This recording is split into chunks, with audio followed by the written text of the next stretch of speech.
Alright, what's going on, guys? It's your boy Indigo, and welcome back to the channel. Today is going to be a good one, guys. A disclaimer to those that like women's wrestling in WWE, you're not going to like what I'm about to say. But if you're a friend of mine and I value my friends because they always appreciate what I have to say when it comes to this. But for those who know me, this is going to be a good one for you guys. So let's get this started. Hit the like button, guys. Hit the like button. It helps out my channel more than you think. Leave a comment.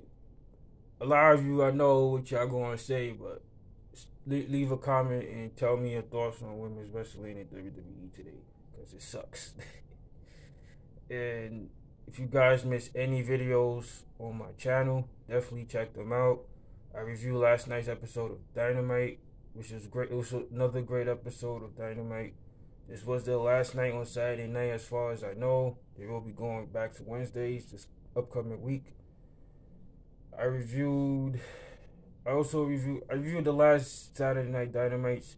I got Dragon Ball FighterZ content on there, and a bunch of other AEW content that you guys will like. I also reviewed Crown Jewel, which was one of their best pay-per-view. It's one of their best shows of the year, if I'm being real. It was better than SummerSlam. So I reviewed that, and I'm back with you guys again today. So I'm only making this because I saw SmackDown live as this happened, and I just wanted to give my thoughts on it. So let's talk about it. I don't know. I'm gonna just give a backstory on women's wrestling in WWE before I talk about this. So if you guys know my story, you know that I started watching when CM Punk left the company, and I went to NXT up into 2019. The year when Punk left, I got into NXT full time, and this was around when Triple H took over. Yeah, Triple H and Dusty took over, and they was producing great stuff, especially with the women. And it's almost 10 years now that I've been a fan of Sasha Banks. That's why if you guys see me talk about her a lot. And it's because ever since if you know me, you know I know talent when it comes to this sport. And when I first saw her, I said she's gonna be a superstar. She's gonna be possibly one day main event in WrestleMania, which happened. And this started in 2015, in my opinion. The whole Divas era came to an end.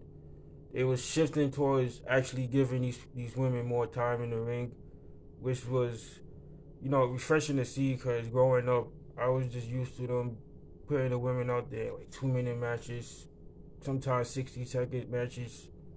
If you wasn't like Trish Stratus or Lita, like women like that, you wasn't going to be on TV.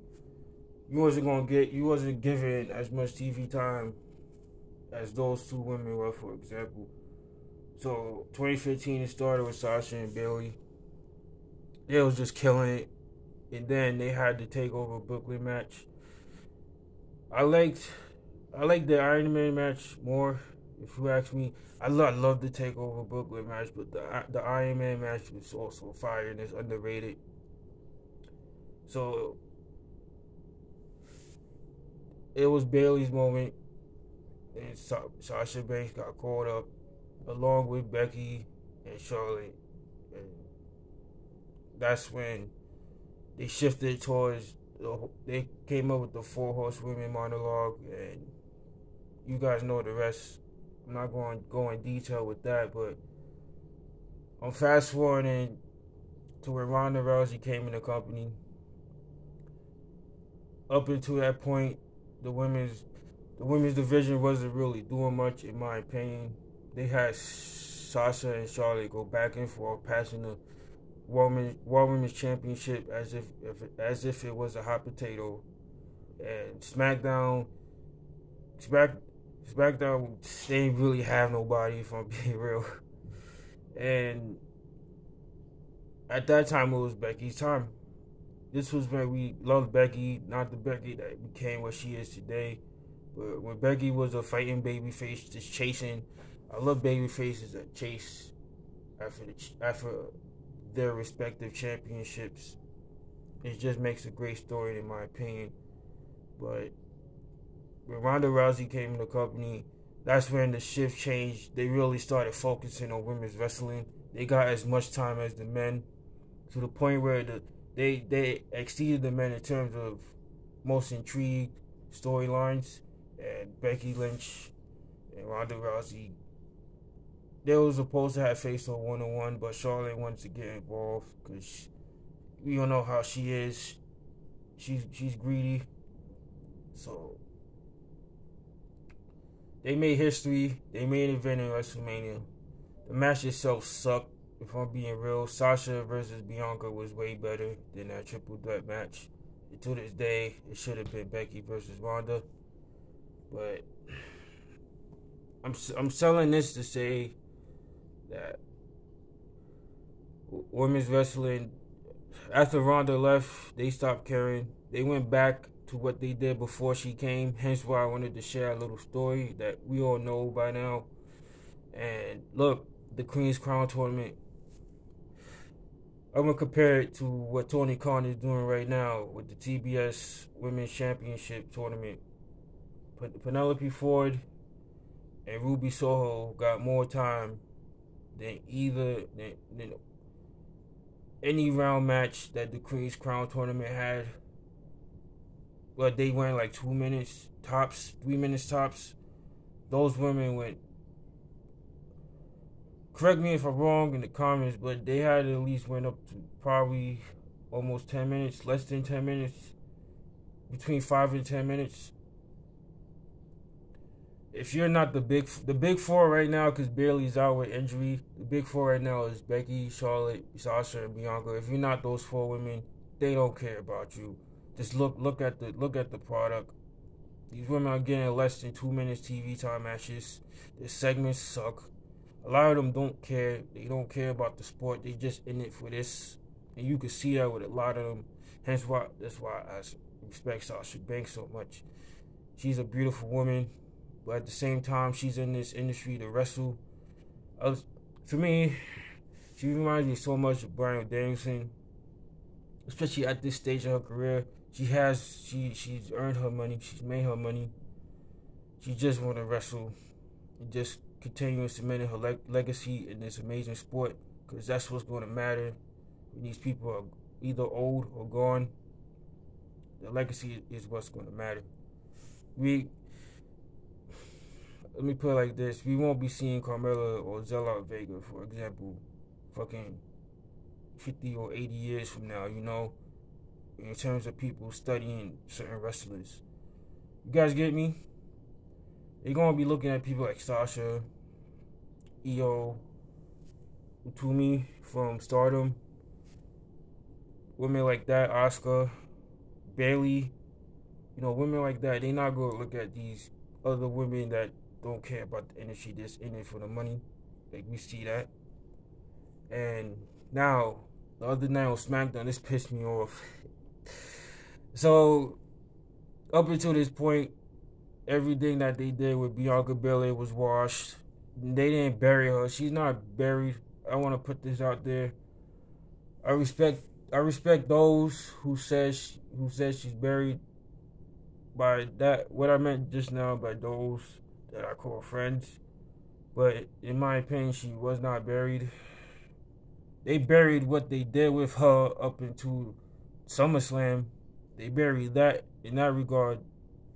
They buried her championship ring, is what I'm trying to say. But Bianca Belair herself wasn't buried. She's still over. Like I said, she's a part of that big four.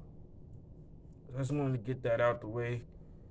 And everything they did up until now was a waste of time. And they devalued both of those belts. And Becky and Charlotte just looked at like fucking middle schoolers playing Yu-Gi-Oh! Training cards. Like what I used to do in fucking 6th to 8th grade, training Yu-Gi-Oh! Cards. Sonya Deville broke character. all three of them broke character. When Becky tossed the belt to Charlotte. If you guys didn't watch this, if you guys didn't watch SmackDown, it's on YouTube by now. You gotta watch this segment and just read their body language and look at their faces as they took those actions. Becky threw the belt at Charlotte. Becky basically told Charlotte to pick the belt up. It was like they had something planned and they didn't go with it. But I feel like one of them still went with what they didn't want to go with. And it came off as terrible. They devalued the championships. Basically, they did, when the New Day and Street Profits did this, it was smoother, it was better. They swapped belts, they showed each other respect, and they went their separate ways. But these two, they have something going on for a few years now. When Becky Lynch got when she got her face broken, and she tweeted out that she came back in a month, looked great. Charlotte was out around that time. She got surgery on her chest. If you guys don't know, her breasts aren't real. She got plastic surgery in her breasts. Her face as well. She doesn't look. Take a picture of Charlotte this year and compare it to Charlotte in 2017, and you'll see what I'm trying to say right now. And she felt away ever since then about what Becky said, and you could see that obviously in that segment. And also Andrade tweeted out "fuck you WWE" after Rampage went off the air.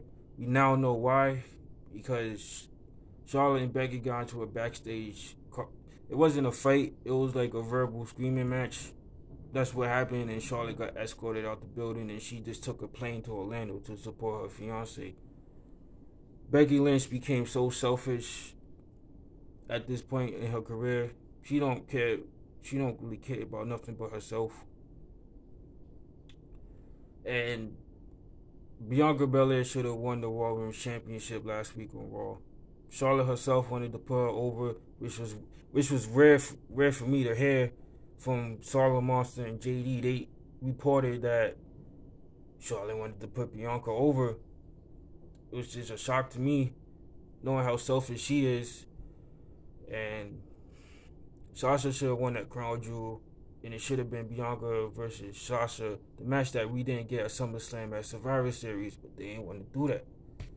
So that segment, that's all WWE for, in my opinion. They should have went with what was logical, dropping both of those championships to Bianca and Sasha on their respective brands, giving us that Survivor Series match that we didn't get at SummerSlam. And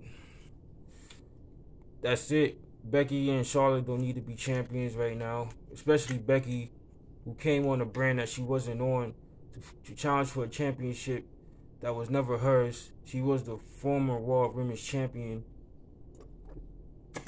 He was the former Raw Women's Champion, not the former SmackDown Women's Champion.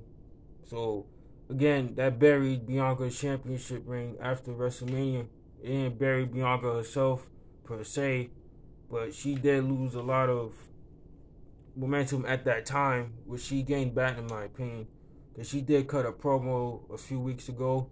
That was like the best promo I saw Bianca cut on her main roster run. And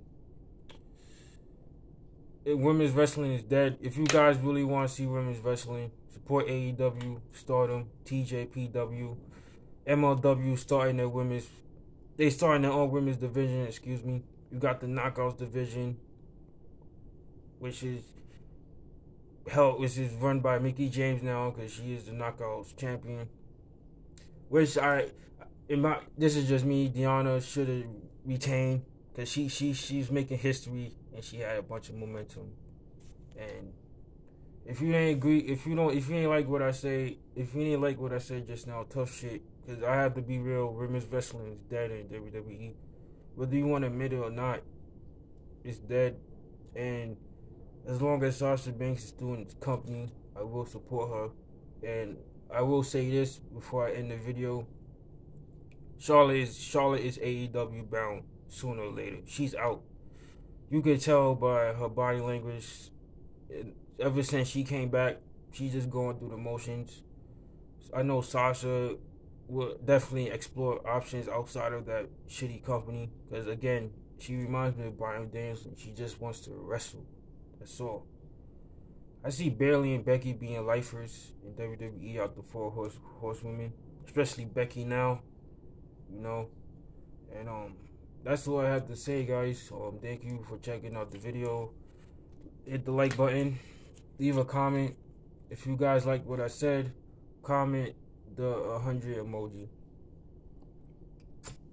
And definitely check out my Dynamite review. The views are low, so if you guys missed it, check that out.